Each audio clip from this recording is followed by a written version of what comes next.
오늘 저에게 주시는 하나님의 말씀은 신약성경 마태복음 18장 21절부터 35절까지 말씀입니다.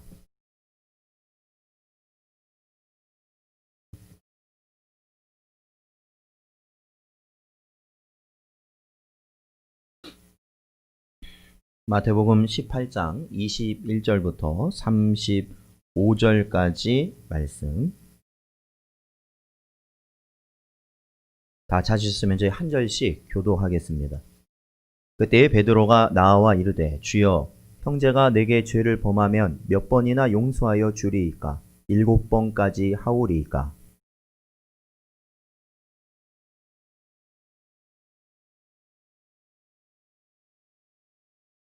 그러므로 천국은 그 종들과 결산하려 하던 어떤 임금과 같으니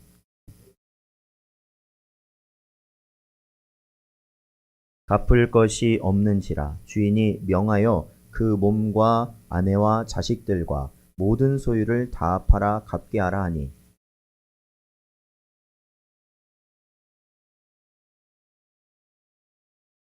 그 종의 주인이 불쌍히 여겨 놓아 보내며 그 빚을 탕감하여 주었더니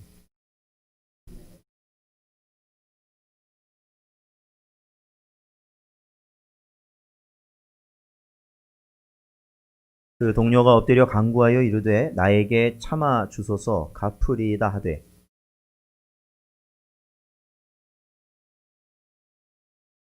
그 동료들이 그것을 보고 몹시 딱하게 여겨 주인에게 가서 그 일을 다 알리니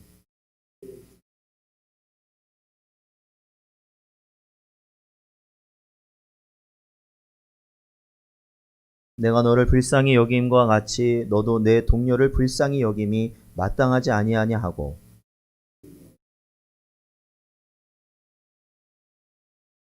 함께 읽겠습니다. 너희가 각각 마음으로부터 형제를 용서하지 아니하면 나의 하늘 아버지께서도 너희에게 이와 같이 하시리라. 아멘. 기도하겠습니다. 하나님 아버지, 오늘도 저희들을 주님 앞에 나올 수 있도록 인도하시니 감사합니다. 아버지 하나님, 모든 자리에 있는 주의 백성들을 하나님 불쌍히 여기시고 언제나 이 험한 세상을 살아가며 하나님의 성령 안에 말씀에 순종하며 복된 길을 살아갈 수 있도록 인도하여 주시옵소서. 저희에게 하나님의 보좌를 바라볼 수 있는 눈을 허락하여 주시옵시고 또한 하나님의 음성을 들을 수 있는 귀를 허락하여 주시옵시며 그 말씀에 순종할 수 있도록 저희의 의지를 날마다 새롭게 하여 주사 오직 하나님이 원하시는 백성의 삶을 살아갈 수 있는 은혜가 저희 안에 있게 하여 주시옵소서.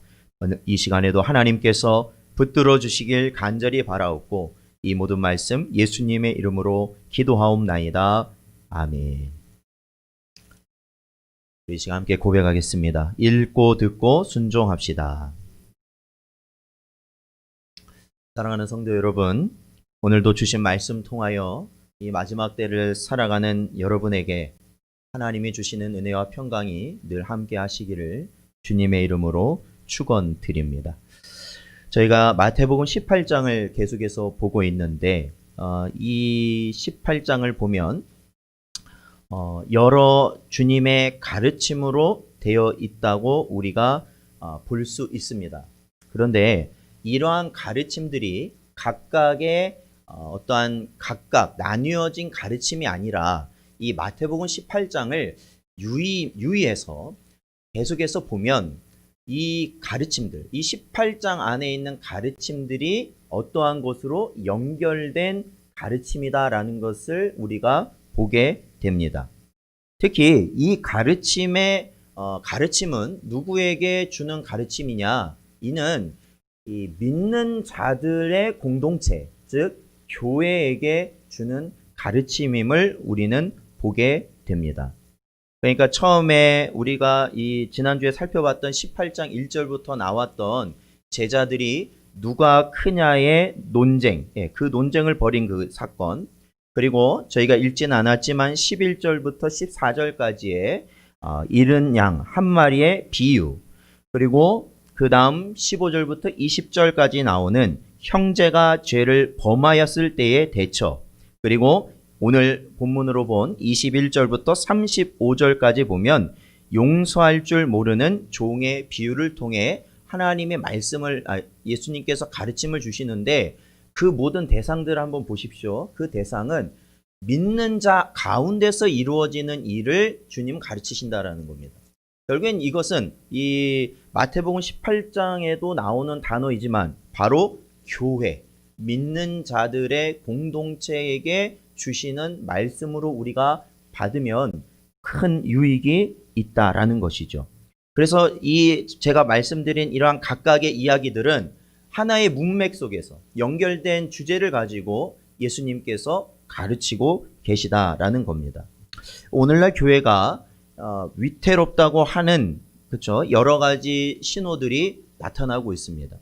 그래서 이 교회들도 그렇고 성도들도 그렇고 굉장히 큰 위기감을 가지고 있는 것은 사실입니다. 그런데 그 방향에 있어서 그러니까 왜 이러한 위기가 우리에게 닥치는 그 어디에서 오는지를 보는 그 방향에 있어서는 사뭇 잘못된 방향을 바라보고 있는 것이 아닌가라는 그러한 우려가 나오기도 합니다. 왜냐하면 교회가 위태롭게 되고 여러 가지 어렵게 되는 이유를 단순히 외적인 것으로만 돌리기 시작한다면 그것은 정말로 위험한 상황에 사태에 처할 수 있기 때문에 그렇습니다. 교회가 이렇게 어려운 것은 어떠한 나라 때문이다, 정부 때문이다, 아니면은 어떠한 요즘 창고라는 역병 때문이다 라고만 우리가 계속해서 치부해 버린다면 하나님께서 이 모든 상황을 우리에게 허락하신 그 계획을 우리는 깨닫지 못하고 결국 자멸해 버릴 수밖에 없게 되기 때문에 그렇습니다. 여러분, 이 교회가 위태로운 것은 과거도 그렇고 현재도 그렇고 미래도 그렇고 역사적으로 볼 때 항상 교회 자체가 약해졌기 때문에 그렇습니다. 즉 교회의 약함의 요소는 외부에 있지 않고 내부에 있다라는 것입니다. 내부에 있었어요. 항상 교회는 누가 강압적으로 한다 해서 무너지는 곳이 아닙니다. 스스로 무너지는 곳이 교회입니다. 세상은 언제나 그렇죠. 과거에도 그렇고 지금도 그렇고 앞으로도 그렇고 언제나 동일하게 교회를 공격할 겁니다. 교회가 편했던 시대는 없었어요. 그런데 우리가 왜 교회가 오늘날 들어 더 약하게 느껴지고 위기감에 우리가 빠지게 되냐면 그것은 교회가 약해졌기 때문입니다. 교회 스스로가 약해졌기 때문에. 그렇죠. 교회 스스로가.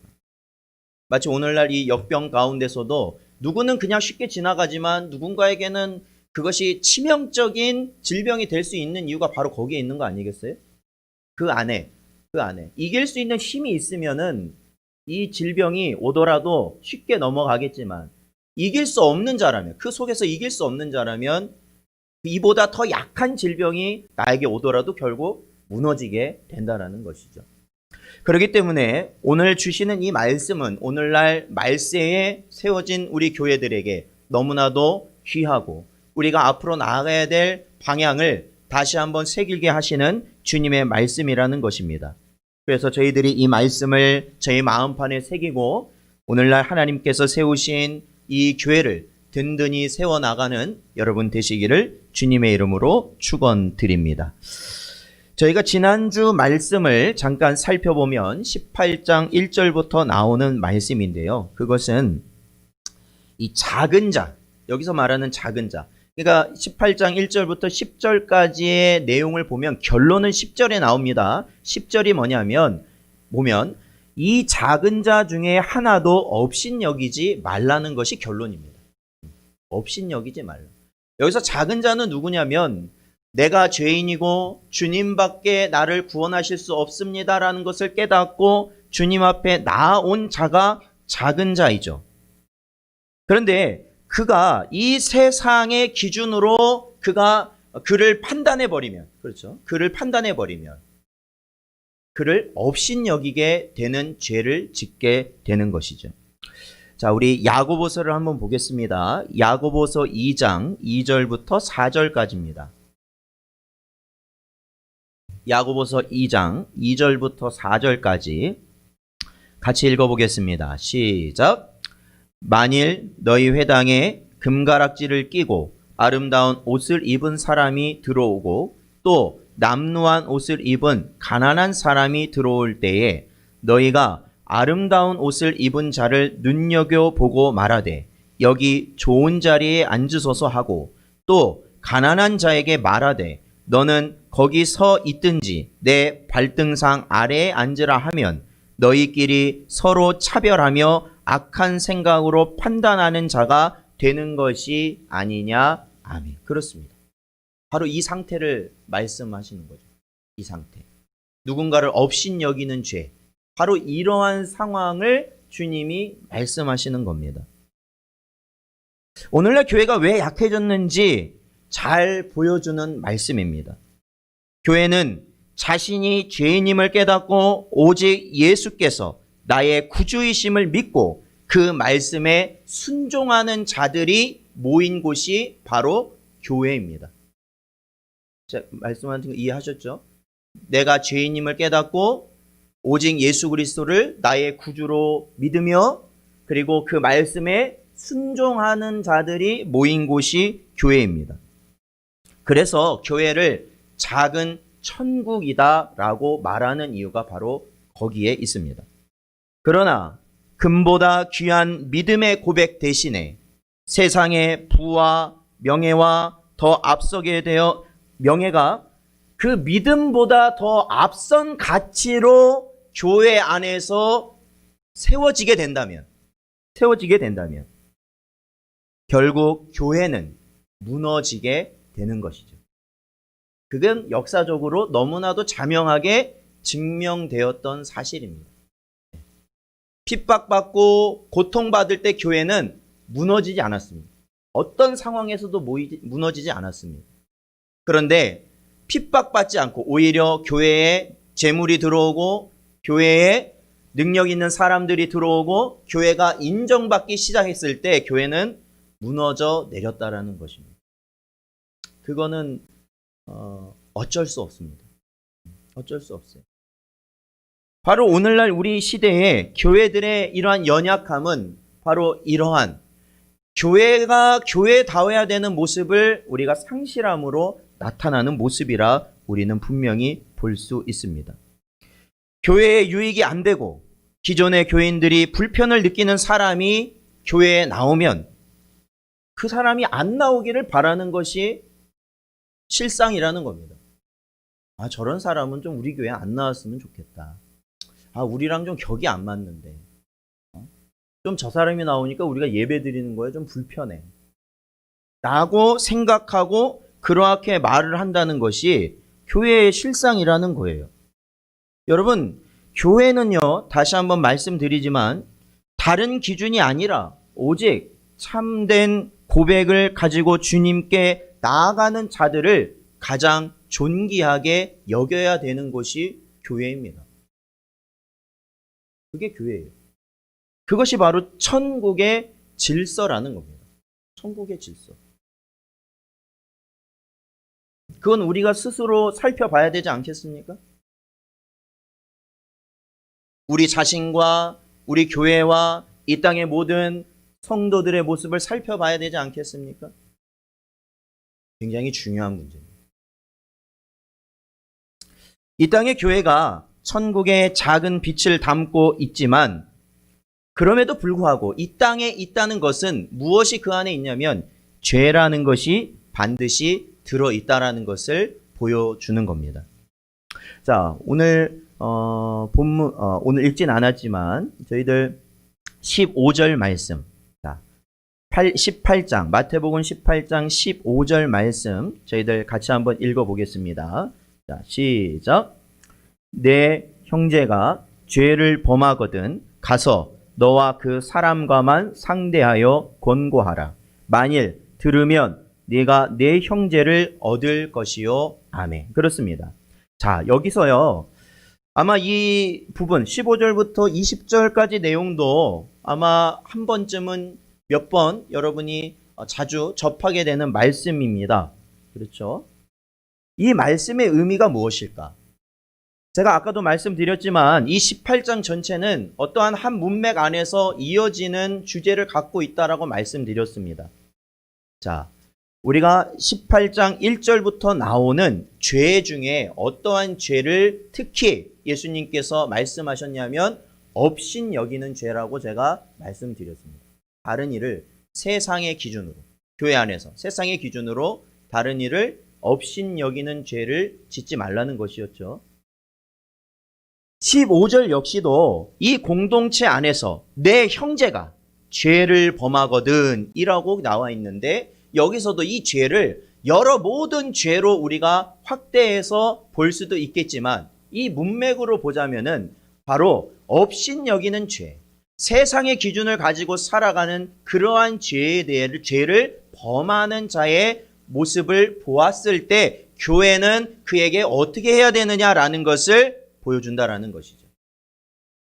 자, 여기서 어떻게 하라고 말하고 있습니까? 예수님께서는 이렇게 말씀하십니다. 15절 하반절부터 보면 먼저 가서 개인적으로 가서 그거에 대해서 잘못된 것을 이야기하라는 겁니다. 그거는 잘못된 거다라고 이야기하라는 거예요.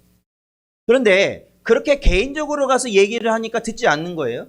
그랬을 때는 또 다른 믿는 자, 즉 교회 안에 또 다른 지체와 함께 가서 그 사람에게 말을 하는 겁니다. 형제님, 그것은 잘못된 겁니다. 그렇게 하는 것은 우리가 하나님 앞에서 죄를 짓는 겁니다. 말을 하라는 겁니다. 그럼에도 불구하고 그가 듣지 않는다면 17절에 어떻게 하라는 겁니까? 교회에 말하여 교회가 그를 권면하도록 하라는 겁니다. 이제 정식으로, 공식적으로 그에게 말하라는 것이죠. 그래도 듣지 않으면 그를 어떻게 하라는 겁니까? 이방인과 세리와 같이 여겨라. 그를 세상과 같이 여겨라 라는 것이죠.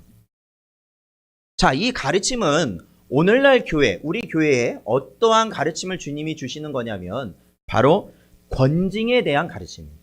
교회 안에 권징. 여러분, 권징이란 말을 들어보셨습니까? 권징. 자, 저희 교단 세례문답 49번에 보면 바로 권징에 대한 가르침이 나오는데 어떤 것으로 해서 나오냐면 49번에 보면 그겁니다. 교회의 외적 특징 3가지가 무엇인가? 교회의 외적 특징. 그러니까 이게 전에도 한번 말씀드렸죠. 참된 교회는 어떤 거기에 설교자라든지 아니면 어떤 그곳의 규모라든지 그러한 것으로 판단하시면 절대 안 됩니다, 여러분. 어느 곳이 참된 교회인가? 그러한 것이 중요한 게 아니라 참된 교회는요, 3가지의 표가 있다라는 겁니다. 3가지 표. 첫 번째는 뭐냐? 말씀의 바른 전파. 말씀을 전파하는 곳이어야 됩니다. 성경 말씀. 66권의 성경 외에 다른 것을 가르치면 그곳은 아무리 보기 좋아도 그곳은 교회가 아닙니다. 두 번째는 뭐냐면 지난번에도 한번 말씀드렸지만 성례, 세례와 성찬을 주님 오실 그날까지 계속해서 이루어 나가는 교회가 또한 참된 교회입니다. 그런데 세 번째가 뭐냐면 그것이 바로 권징의 바른 시행입니다. 권징의 바른 시행. 이것이 있어야 참된 교회라 말할 수 있다라는 겁니다. 오늘날 교회가 이 땅에 세워진 교회들 가운데 여러 이유가 있겠지만 특히 교회가 무너지고 연약해지고 타락하는 중요한 이유 중에 하나는, 처참한 현실에 처한 그 이유 중에 하나는 바른 권징이 교회 안에서 실시되고 있지 않는 것이 오늘날 교회의 형편이라는 겁니다. 권징이라는 것. 여러분, 권징이란 말은 성도로서 하지 않아야 될 일을 했을 때 교회가 바로 방금 읽었던 그 과정을 따라 그에게 권면하고 그 권면을 따르지 않을 경우에는 시벌을 하는 거죠. 그러니까 거기에 대한 책임을 묻게 하는 겁니다. 거기에 대한 책임을 묻게 하는 거예요. 그래서 뭐 성찬에 참여할 수 없다든지 직분이 정지된다든지 그리고 최고로 높은 거는 출교까지도 있는 것이 바로 이 권징에 있는 내용들입니다. 그러니까 결국에는 이 18절부터 20절, 바로 이러한 권징이 제대로 이루어지기 위해서는 18절, 19절, 20절에 있는 내용이 교회 안에 반드시 이루어져야 하는 것인데 바로 이 18, 19, 20절은 주님의 권위가 교회에 있어야 된다라는 것이죠. 주님의 권위. 그래야 그것이 합당하게 이루어진다라는 겁니다. 여러분, 이 권징이 시행되는 것이 얼마나 어려운 것인지, 교회 안에서 얼마나 힘든 것인지 아마 너무나도 잘 알고 계실 겁니다. 그리고 왜 오늘날 교회들이 이러한 권징의 진리와 가르침을 거의 빼버렸다 하는 수준까지 갔는지도 여러분이 잘 아실 것입니다. 이는 교회의 모든 구성원들이 성도다워야만 가능한 진리이기 때문에 그렇습니다. 목사가 목사다워야 하는 것이고, 장로가 장로다워야 하는 것이고, 안수집사가 안수집사다워야 하는 것이고, 권사가 권사다워야 하는 것이고, 집사가 집사다워야 한다는 것입니다. 모든 성도가 하나님의 말씀에 최선을 다하여 합당한 길을 가기 위하여 힘쓰고 애쓸 때에만 바로 이 권징의 진리가 교회에 바로 세워질 수 있습니다. 그러지 않고 전혀 그러한 것이 우리 안에 없는데 권징이라는 것이 우리 안에서 나타난다면 그것은 주님이 우리에게 허락하신 유익보다는 오히려 혼란과 분란만을 초래하고 말 것입니다. 사랑하는 성도 여러분, 언제나 주의 진리 가운데 살아가시기를 축원드립니다. 바라기는 참 교회의 표징인 권징이 우리 안에서도 은혜 가운데 이루어지고, 그러므로 인하여 주님이 우리에게 요구하시는 거룩이 나타나게 되는 역사가 있게 되기를 주님의 이름으로 축원드립니다. 자, 그렇다면요, 21절부터 오늘 저희들이 살펴본 본문의 말씀은요, 자, 이 21절 말씀에 우리가 조금 중요하게 볼 수 있는, 해석할 때 중요하게 볼 수 있는 부분을 저는 이것으로 봤습니다. 자, 21절을 다시 한번 읽어보겠습니다. 시작. 그때에 베드로가 나와 이르되, 주여, 형제가 내게 죄를 범하면 몇 번이나 용서하여 주리이까? 7번까지 하오리이까? 아멘. 그렇습니다. 저는 베드로가 이 질문을 하잖아요. 근데 전에는 이것을 다른 이야기로 생각해 보면은 그렇게 별 의미를 못 느꼈는데, 이것이 하나의 문맥으로 이 18장 전체가 연결되었다는 그 의미를 두고 읽었을 때는, 자, 여러분 보십시오. 형제가 죄를 범하면 예수님이 뭐라고 하시는 거예요? 그거에 대해서 권징하라는 거 아닙니까? 그러니까 베드로가 그 말을 듣자마자, 그렇죠? 그 말을 듣자마자 예수님께 물어본 겁니다. 예수님, 그렇다면 몇 번까지 용서해 주면 되겠습니까? 그리고 나서 권징을 하면 될까요? 이거를 물어본 거예요. 쉽게 말하면. 그러니까 베드로는 그 다른 제자들 가운데서 자신이 생각하기에는 권징의 대상이 있기 때문에 예수님께 이렇게 질문한 것일 수도 있어요. 그렇잖아요. 바로 그 예수님의 말씀을 듣고 질문을 했기 때문에 그렇죠. 자, 예수님은요, 여기서 우리가 잘 아는 유명한 말씀을 하시죠. 자, 예수님은 몇 번까지 용서하라고 하십니까? 7번씩 70번까지도 용서하라 가르치십니다. 7번씩 70번이면 총 몇 번입니까? 그렇죠. 계산하면 490번인데 490번을 내가 용서했는지도 한번 생각해 볼 문제가 있지만, 중요한 건 예수님이 말씀하신 이 490번은 그 횟수가 중요한 게 아니라 절대 용서입니다. 절대 용서. 자, 이게 진짜 예수님의 가르침의 묘미예요. 분명히 예수님은 뭐라고 하셨어요? 교회 안에 죄가 있으면 그거에 대해서 권징하라 말씀하시거든요. 절대로 그것을 교회 안에 놔두라고 말씀하지 않으십니다. 이 사도 바울도 고린도 교회를 향해서 책망할 때 그 안에 죄가 있는데 너희가 놔두었다는 것을 두고 책망했습니다. 그걸 책망했어요. 자, 예수님께서도 분명히 우리 안에 죄가 있으면 그것을 반드시 권면하고 그것이 통하지 않을 때는 권징의 수준까지 이르러서 그를 어떻게 하냐? 책망하라는 거거든요. 결국에는. 그 말씀대로 살지 않는 거에 대해 책망하라. 그렇게 해놓고 예수님이 뭐라고 말씀하시는 거예요? 베드로의 질문에 답변을 통해서 그럼에도 뭐하라? 절대 용서하라라는 절대 용서. 그 안에. 그러니까 이것을 또 다른 것으로 보면 이 15절부터 20절까지의 말씀을 보면 이것은 교회 안에서 죄를 지은 피의자에 대한 말씀이라면, 피의자에게 해당되는 말씀이라면, 가해자. 저희가 읽은 오늘 21절부터 마지막 절까지의 내용은 피해자에 대한 말씀이죠. 그러한 피해를 겪은 사람. 그 사람이 어떻게 돼야 되나?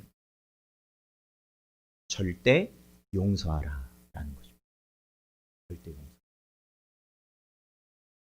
자, 23절부터 나오는 비유를 예수님은 말씀하십니다. 그것은 바로 1만 달란트 빚진 종의 비유죠. 그 종은 왕에게 빚을 졌는데 1만 달란트의 빚을 졌습니다. 그 빚을 돈으로 환산하면은 이거는 환산될 수 없는, 그러니까 이거는 죽어도 안 되고 수백 년이 흘러도 갚을 수 없는 그러한 돈입니다. 왜 그러한 돈을 빚졌는지는 알 수 없지만 그는 그 돈을 빚졌고 결국에는 결산할 때가 되었음에도 그가 갚지 못하자 왕은 그와 그의 가족을 다 팔아서, 그 모든 소유를 팔아서 우선적으로 변제하고 아주 종으로 다 넘기는, 그러니까 결국에는 죽을 수밖에 없는 상황으로 가게 되는 형편이었습니다. 그런데 그 종이 어떻게 합니까? 자, 26절을 한번 읽어볼까요? 본문 26절 읽어보겠습니다. 시작. 그 종이 엎드려 절하며 이르되 내게 참으소서 다 갚으리이다 하거늘. 그랬습니다. 갚을 수가 없어요. 갚을 수가 없지만 그럼에도 왕에게 어떻게 말하는 거예요? 제발 그 진노를 거두시고 저를 용서해 주세요 라는 거죠. 제가 어떻게 하든 최선을 다하겠습니다 라는 것이죠. 그 고백을 들었을 때 왕은 그를 불쌍히 여기셨다라고 기록하고 있고 그의 빚을 탕감해 주어서 그를 자유인이 되게 해 주었다라는 겁니다. 그러니까 사실 왕의 입장에서는 그의 재산 팔고 그 사람 가족 다 노예로 팔고 그래서 얻는 수익 해봤자 굉장히 보잘것없는 것이죠. 그 있으나 마나입니다. 있으나 마나. 그 주인은 그를 단지 불쌍히 여겼고 그래서 그를 그 빚에서 탕감해 주었던 것이죠. 그런데 그 이후의 상황을 저희가 잘 알고 있죠. 그 종이 자유인이 되어서 밖을 지나가다가 자신의 동료를 만났는데 그 동료는 어떤 사람이었냐면 바로 자기에게 100데나리온의 빚을 진 자다라는 겁니다. 그러니까 이 100데나리온이다라는 것이 작은 돈이라고 말할 수도 있지만 이 종에게 있어서는 큰 돈일 수 있어요. 왜냐하면 여러분 한 데나리온이 하루 일당입니다. 그러니까 요즘으로 치자면 하루 일당 한 10만 원으로 잡죠. 10만 원으로 잡았는데 여러분 100데나리온이면 총 얼마입니까? 얼마예요? 10만 원이 100데나리온 1000만 원 되는 거잖아요. 여러분 1000만 원이 작은 거예요? 큰 거예요? 작진 않죠. 그게 어떻게 작습니까? 그러니까 이 100데나리온이라는 액수는 그때 당시로 말하자면 일꾼이 100일을 일해야 벌 수 있는 돈이라는 거예요. 쉽게 말하면. 그거 작은 돈 아닙니다, 여러분. 3개월 이상 일을 해야 벌 수 있는 돈이에요. 그러니까 이 탕감받은 종이 자기에게 100데나리온 빚진 자를 어떻게 해요? 만나서 돈을 달라 하니까 그 사람이 돈을 준다고 해요? 못 준다고 그래요? 돈이 없어서 못 준다고 그래요. 그러니까 더 화가 나서 막 갚으라고 막 더 하니까 결국에는 29절에 보니까 자신이 그 종이 왕에게 했던 것처럼 그 동료가 엎드려 간구하여 나에게 참으소서. 참으소서. 내가 갚을 테니 참아달라라는 겁니다. 사실 이 종의 동료가 말한 것은 사실 현실성은 있어요. 현실성은 있거든요. 그런데도 어떻게 합니까? 그 동료를 옥에 가두게 됩니다. 옥에 가두게 되었고 결국에는 이 사실을 알았던 주변 지인들이 왕에게 저 사람 너무 괘씸한 거예요. 자기는 1만 달란트를 탕감받아 놓고 이 100데나리온 빚진 자를 옥에 가둬버리다니. 그러니까 주변 사람들이 왕에게 고했고 결국에는 왕은 그 사람을 다시 끌어다가 그 모든 빚을 갚을 때까지 결국 옥에 가두게 되었다는 그 내용으로 결말을 냈습니다. 옥에서 죽는 거죠. 어떻게 갚습니까, 그걸? 자, 이 비유는 결국에는 23절에 보면 예수님이 어떠한 말부터 시작하시냐면 천국은 그 종들과 결산하려 하던 어떤 임금과 같다라고 말씀을 하신 겁니다. 그러니까 이 비유는 천국에 대한 비유인 거죠. 천국에 대한 가르침입니다. 자, 교회의 구성원은요, 절대로, 그쵸? 교회의 구성원들은 절대로 얻을 수 없는 은혜를 받은 자들입니다. 제가 말씀드렸잖아요, 아까도. 교회 구성원들은 자기가 죄인임을 인정하고 오직 예수 그리스도를 나의 구세주로 믿고 말씀에 순종하는 자.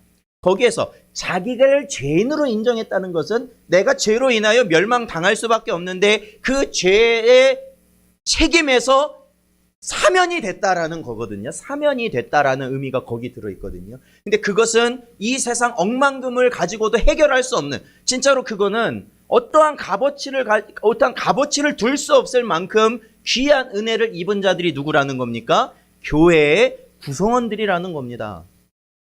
교회의 구성원들.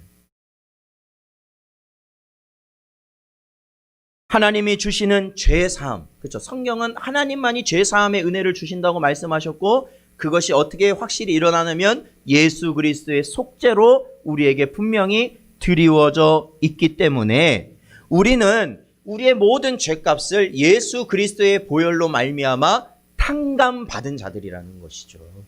믿으십니까? 탕감받은 자들이라는. 이 비유에 나온 1만 달란트는 이 가치가 없어요. 뭐에 비하면요? 예수 그리스도의 구속의 은혜에 비하면 그 역시 가치가 없는 것이 될 정도라는 겁니다. 교회 안에서 성도로서 살다 보면 분명 피해를 보고 어려운 일을 겪게 될 수 있습니다. 그렇죠. 많은 고난들이 들여져 오고 보통 우리가 시험을 겪게 된다라고 말하고 있지 않습니까? 그러나 교인 간에 이 성도 간에 어떠한 일이 일어났을지라도 하나님께서 나를 용납하시기 위하여 자기 아들의 피를 흘리신 은혜를 기억할 때 그것을 넘어설 수 있는 일은 이 땅에서 절대 일어날 수 없다라는 겁니다. 일어날 수 없다. 일어날 수 없다. 자, 우리 에베소서 4장 32절 말씀을 읽어보죠. 에베소서 4장 32절. 같이 읽어보겠습니다. 시작. 서로 친절하게 하며 불쌍히 여기며 서로 용서하기를 하나님이 그리스도 안에서 너희를 용서하심과 같이 하라. 아멘. 이 말씀은 이 그대로 우리가 이해되는 말씀 아닐까요? 그렇죠. 친절하게 하고, 그렇죠. 어떻게 또 여기라고요? 상대방을 불쌍히 여겨라. 항상 불쌍히 여겨라. 그리고 서로 용서하기를 어떠한 용서? 하나님이 그리스도 안에서 너희를 용서함 같이 하라 말씀하시는 것이죠. 하나님께서 우리를 용서하신 것 이상으로 우리에게 잘못한 사람이 있어요? 하나님도 나를 용서하셨는데 하나님도 용서한 마당에 그 이상으로 용서하지 못할 짓을 나에게 한 사람이 있냐는 거예요. 그것은 없다라는 거예요. 그럴 수 없다. 그럴 수 없다. 자, 그래서 예수님은 35절에 이렇게 말씀하시죠. 자, 35절 말씀 같이 읽겠습니다. 18장 35절입니다. 시작. 너희가 각각 마음으로부터 형제를 용서하지 아니하면 나의 하늘 아버지께서도 너희에게 이와 같이 하시리라. 아멘. 그렇습니다. 35절 말씀을 보면 그리스도의 은혜를 깨닫지 못한다. 그러니까 다른 이를 용서할 수 없다라는 것은 자기가 받은 은혜를 깨닫지 못했다는 겁니다. 이 자기가 받은 은혜를 깨닫지 못했다라는 것은 결국 자신을 죄인이라고 여기지 않는다라는 거고, 자기를 죄인으로 여기지 않는다라는 것은 결국 예수 그리스도의 구속의 은혜가 임하지 아니하였다라는 것이죠. 그렇죠? 내가 누군가를 용서할 수 없다면 나는 그리스도의 용서의 구속의 은혜를 체험하지 못한 자가 되기 때문에 결국에는 35절의 말씀처럼 아버지께서도 너희를 용서하지 아니하실 것이다 말씀하신 겁니다. 우리가 요리문답 시간에 배우지 않았습니까? 우리가 칭의라는 걸 배웁니다. 칭의. 그게 뭡니까? 하나님이 우리를 의롭다고 선포하시는 겁니다. 여겨주시는 겁니다. 내가 의로운 자가 된 것이 아니라 그렇게 여겨주시는 겁니다. 재판장으로서. 그것은 왜 우리를 의롭게 여겨주시냐면 예수 그리스도께서 의를 이루셨기 때문에 예수 그리스도와 연합된 자, 즉 예수 그리스도를 믿는 자, 예수님의 삶을 따라가는 자에게 자동적으로 그 의가 덧입혀지기 때문에 하나님은 우리가 부하든지 가난하든지 또한 지식이 있든지 없든지 권세가 있든지 없든지 상관하지 아니하시고 예수 안에 있는 자는 누구든지 의인이라 선포하십니다. 의인이라. 그런데 예수 안에 없다면, 여러분 예수 안에 없다면 어떻게 될까요? 예수 안에 없다면 그것은 멸망당할 수밖에 없는 죄인이라 하나님은 우리를 진노로 대하실 수밖에 없다라는 결론이 나오는 것이죠. 용서라는 것이 그래서 중요합니다. 용서. 간혹 그런 말씀하시죠. 나는 할 수 없어요. 다른 거는 다 되는데 그건 용서가 안 됩니다. 그러면 하나님도 똑같이 그에게 말씀하실 겁니다. 너는 용서받을 수 없다라고 말입니다. 자, 그러므로 주님의 가르침은 이 땅의 천국인 교회는 천국의 법칙을 따라 천국의 질서를 따라 가는 것이 교회라는 것을 말씀하고 있는 것입니다. 자신의 죄를 인정하고 주님 앞에 나온 자를 귀하게 여기며 세상의 기준으로 그를 업신 여기면 안 됩니다. 그리고 세상의 기준, 그러한 세상의 기준과 판단으로 누군가를 업신 여기며 하나님의 말씀을 버리는 자들이 있다면 그들을 향해서 교회는 반드시 권면해야 됩니다. 그것이 잘못됐다라고 분명히 깨닫도록 해줘야 됩니다. 그거 아주 중요한 겁니다. 저도 예배를 드리는 날이 아닌 평일에 저희는 이제 가정 예배를 보거든요. 가정 예배를 보다 보면 저희 아이들이 아직은 어리니까 예배 시간에 사실 예배 분위기 잡는 것도 쉽지 않을 때도 있고 예배 시간에 장난도 치고 그래요. 그래도 뭐 어느 정도 그래도 하죠. 왜냐하면 저도 강제로 예배 드리는 그러한 것이 너무나도 저도 싫은 경험이 있기 때문에 저도 저희 아이들에게 그러한 느낌을 주고 싶지는 않습니다. 그럼에도 예배를 너무 방해할 때는 제가 엄하게 꾸짖을 때가 있습니다. 근데 저는 그때 이 말을 꼭 해줍니다. 내가 너희를 혼내는 건 너희가 하나님의 진노를 받는 것에 비하면 아무것도 아니다. 내가 너희를 혼내는 건 너희들이 하나님의 진노를 겪지 않게 하기 위한 마음에서 이렇게 너희를 혼내는 것이다. 바로 그게 교회의 권징인 겁니다. 교회의 권징. 뭐 성찬 참여 안 하는 게 뭐가 그렇게 대수입니까? 교회에서 나가라고 그래? 그 나가면 되죠. 이 땅에 널린 게 교회인데. 그런 식으로 사는 자는 무엇을 겪는지 아십니까? 하나님의 진노를 겪을 수밖에 없는 겁니다. 바로 그 진노를 겪지 말라고, 그렇게 하지 말라고 교회에서 권면하고 책망하고 권징하는 겁니다. 그러니 이 교회들이 권징하지 않는다는 건 뭔지 아십니까? 교인을 사랑하지 않는다라는 겁니다, 결국엔. 사랑의 매를 들지 않는다라는 겁니다, 그게. 왜? 아니, 교회 저 사람 떠나가면 어떡해?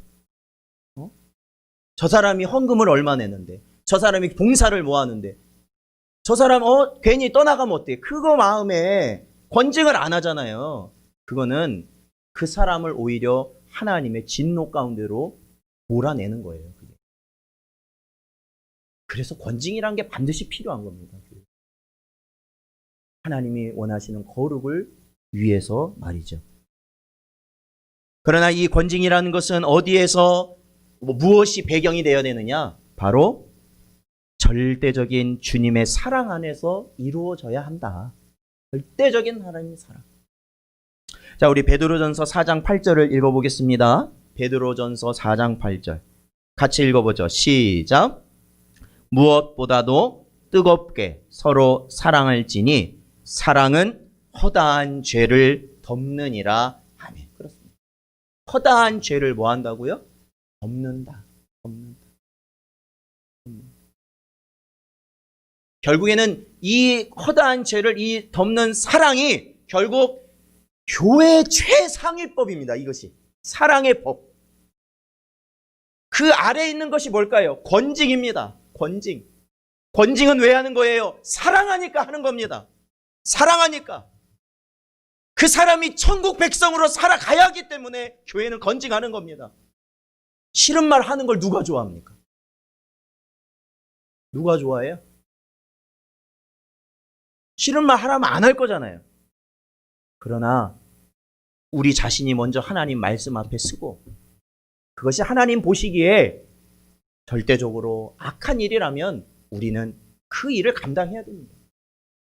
근데 그것이 꼴보기 싫고 막 싫은 사람한테 말하라는 것이 아니라 내 그냥 감정 상한 거 그냥 그것을 하나님 말씀 빙자해서 말하는 것이 아니라 바로 주님이 나에게 허락하신 그 사랑 안에서 권면하는 것입니다. 그것이 이루어질 때 바로 교회는 바로 세워지기 때문에 그렇습니다. 사랑하는 성도 여러분, 오늘의 가르침은 참으로 요즘 분위기에 어려운 말씀이죠.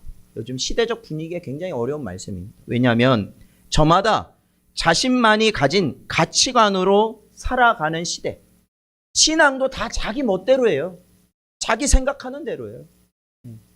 자기 생각하는. 자기가 중요한 게 중요한 거라고 말하는 시대. 이러한 시대에 교회, 아무리 교회라지만, 아무리 주님의 권위가 있다는 교회라지만 거기서 나 잘못됐다고 이야기하면 누가 좋아하겠습니까? 그럼에도 그 일을 감당해야 되는 것이죠. 그래야 바른 교회죠.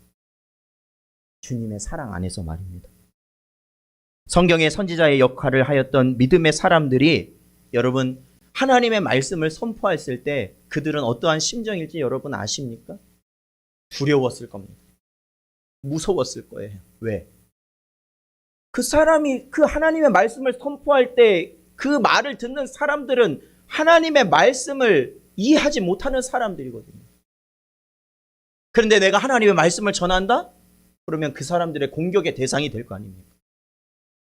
오늘날처럼 조금 뭐 말 실수 하나 하면 그냥 사람들이 그냥 득달같이 그냥 그 사람 공격하는 것처럼 그럴 거 아닙니까? 잘못했다는 그 한마디에 그 사람 뭔데? 네가 뭔데? 내가 잘못했다고 말하냐? 그러지 않겠습니까? 너가 잘못했다, 너가. 그러지 않겠어요?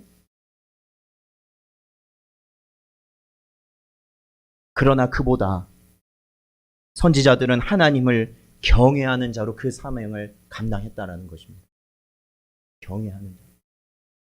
그러기 위해서 먼저 우리 자신이 하나님 말씀 앞에 바로 서고 나를 즐겁게 하는 말씀만이 아니라 뼈 아픈 고통을 감수하며 뼈를 깎아내는 고통을 일으키는 하나님의 말씀을 우리는 달게 들을 수 있어야 된다는 것이죠.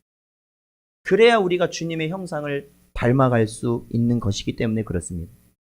우리에게 맡겨진 각자의 자리에서 이와 같이 우리가 주의 말씀에 힘쓸 때 교회의 거룩을 이루어 나가는 수단인 권징이 주의 사랑과 은혜 가운데 이루어지므로 이 마지막 때에 하나님이 세우신 이 교회를 더욱 든든한 교회로, 우리의 가정을 더욱더 하나님이 원하시는 가정으로 세워나가시는 은혜가 우리 안에 있게 될 줄로 믿습니다.